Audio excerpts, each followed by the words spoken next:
Okay. So, um, yeah, Adalbert has a chance to become a wizard, which is a cool possibility. So, in this part of the campaign, all the characters start loading up into the caravans because they heard the news that we gotta go. 200 beastmen are coming. However, important detail, Grail stays behind because he's a fucking idiot. Um, and as a combat encounter that I set up myself, Alex asked me to make fortifications and stuff, and Grail's PC asked me to make fortifications and stuff that Grail would set up, and I'm like, that sounds really boring. And Grail doesn't know how to do any of that shit. So I just had Grail fight on the bridge, which is as best possible defense against 200 beastmen. Funny thing is, he automatically just failed. He just couldn't kill a single one. He survived a good couple of rounds, but his character does survive, which I've been telling everybody else that his character's dead, so that's fun. So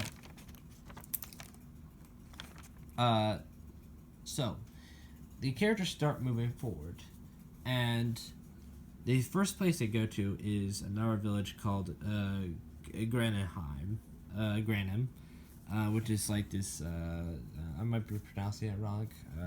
I don't have the exact notes because it's on my computer, but I don't want a wavery screen.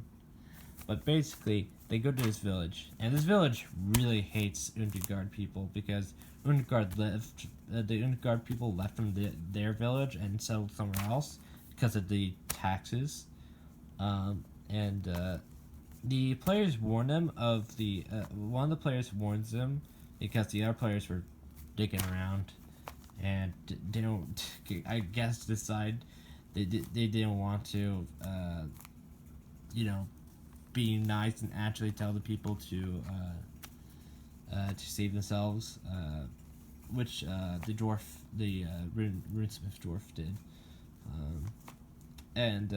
He like the character thanks him for it, but he's like, no, I can't join Undergard. So they go off.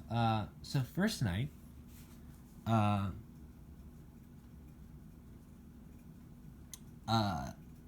nothing happens.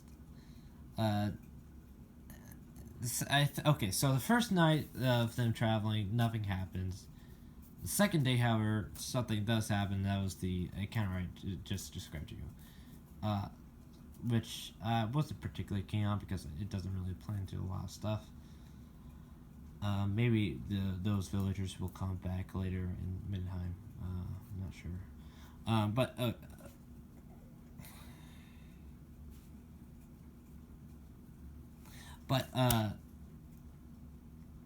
I'm going to have so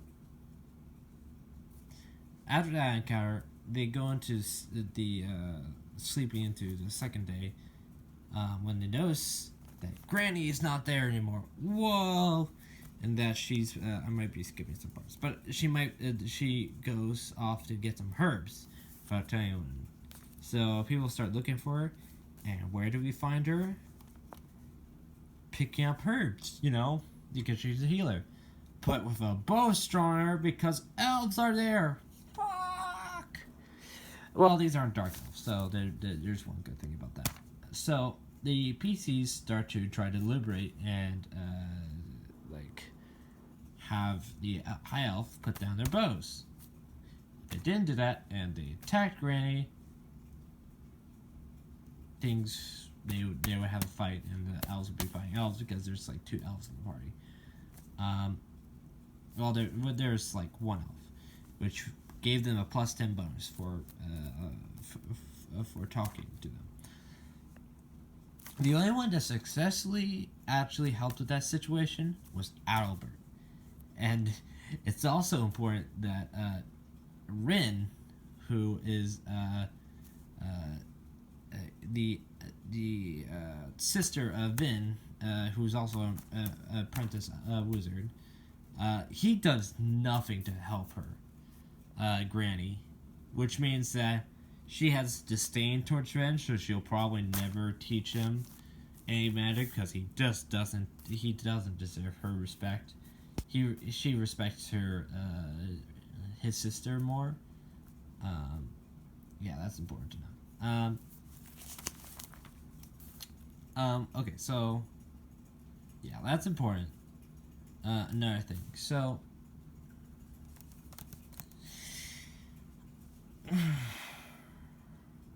okay, so Albert saves the fucking day by convincing the elves to drop down their bows, which is, he does have good fellowship, so that's probably a good indication. So they all drop down their bows, and one of the PCs informs them of the Beastmen, and they go off. Now, the reason why they draw their bows off was because, and they explained this to PCs, because they thought that she was a witch. She's technically not a witch. Technically. Because there is a witch class. She's a Dream and Amber wizard. Which is kind of hilarious because Ren was like, no, I don't really care. If she is a witch, yeah, you could kill her. That kind of attitude. When, she's been like hiding that she's not like a witch, she's a wizard. Kind of makes things a little bit funny. So, that's the second day done. Now, the third day. The third day is quite the interesting day. So, as the party starts to move forward, two particular things happen. So, I established, so on the third day, there's a wreckage, and they asked a couple of people to start helping with stuff, and Albert and the dwarf go out to help. Ren's taking his spot. You notice the thing here. Ren's not being supportive towards the players, and this is why he's maybe not getting as much XP as the other players because of his inactivity towards the other players. Important things to note. So, Albert and the dwarf runesmith goes out, and they start moving the carriage. The carriage was attacked by goblins, and it's quite the massacre. And both the dwarf smith and the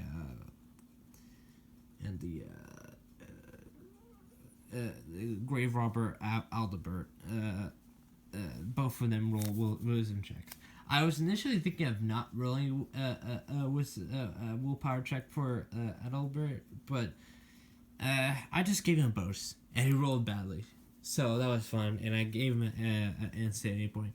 Luckily, he has a limit of 8 before he goes insane, which is quite good, considering. So they start moving the bodies away, and as they're doing so, Albert particularly notices Granny moving up and hears a conversation about how she basically had her father been murdered because he didn't pay the tax and wanted food for his family. So she still harbors this revenge in her heart even after like 100 years had passed. And I really hate when doing this, but I basically told, well, not told the players, but like I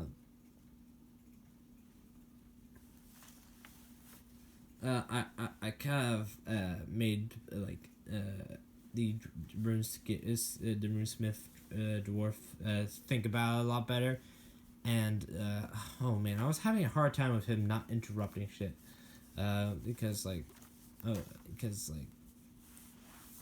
he was not directly next to her, so it was kind of absurd. So yeah. Yeah, that was also something that happened. And Albert, Albert, he doesn't know, but the dwarf does know. He does hear this. He just doesn't comment on this. I'll just say that much. And when Albert questions this, she's like, I lived too long or something like that. It's been a while since the campaign happened, like 2 weeks. So Albert then goes out to help with Father Drytrek. Oh, and this is such a good, awesome role-playing experience.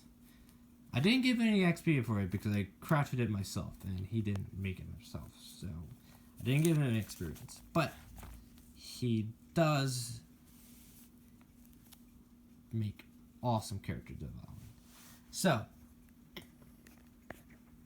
Father Drytrek is doing his part as a priest of Sigmar, and that is blessing all the bodies so that they can go to the afterlife of Sigmar.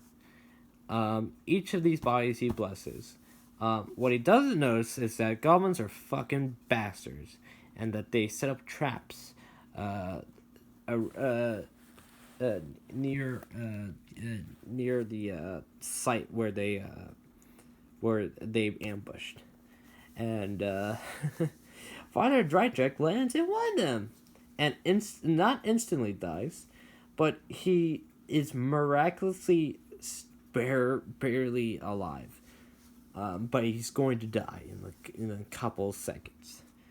And I added it didn't have this detail, but I added detail because I love like evil like warfare, and I added, oh yeah, they have shit covered sticks so that Father Drytrek is properly fucked over, because diseases, fun poop diseases, everybody loves that.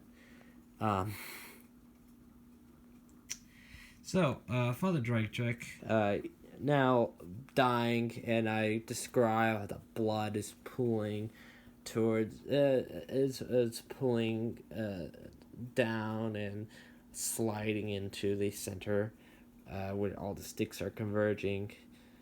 He lifts up his arm and asks him to take his emblem of Sigmar, which is just basically this small portrait, like this small of Sigmar, and he asks him to swear to him to. He asks Albert, and I play and I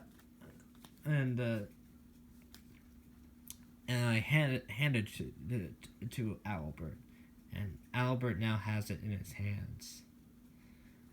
And as the scene continues, he says, "Thank the Helden Hammer," and dies. I after that, I play the Empire theme. Not the Empire, like the Empire Strikes Back theme, but I play the Unforgiven by Two Steps from Hell. Thank you for that. That was good. And I basically talk about the fucking awesome image of Sigmar, because Sigmar is one of the coolest fucking gods ever. It's just visually, like he's just a cooler Thor.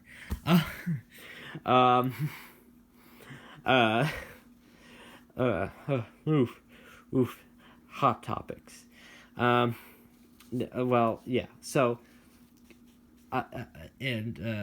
now Albert's definitely leaning towards priest, because he now has a hand this emblem to Middenheim, which is where they'll be going next.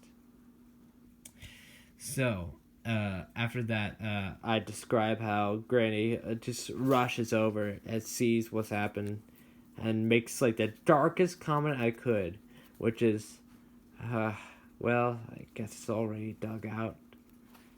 And it's super freaking sad. And it's like, the visible oof can be heard from the table as people start burying Father Drytrek in all his glory.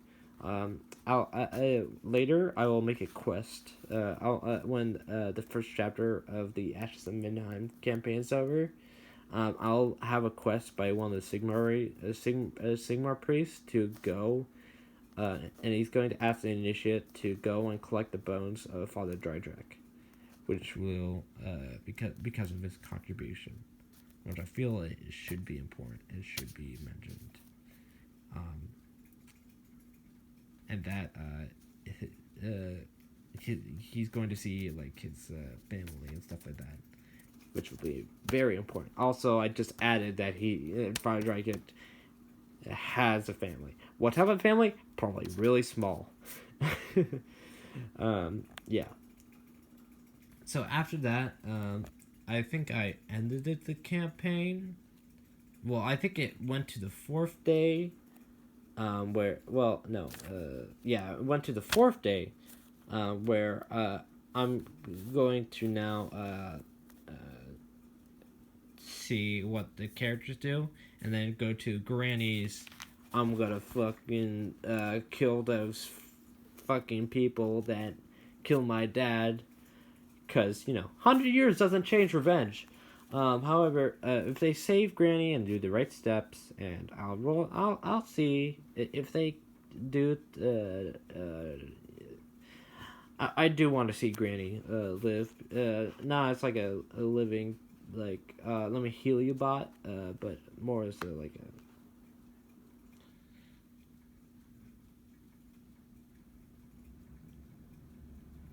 You get what I mean. But yeah, this is a really good campaign. It's been a little bit railroady, to be perfectly honest, but I've been allowing my players to have a lot of freedom whenever they go, and the city will give them tons of freedom for what they want. So yeah, this concludes the second session, and this will be the end of the video. Goodbye.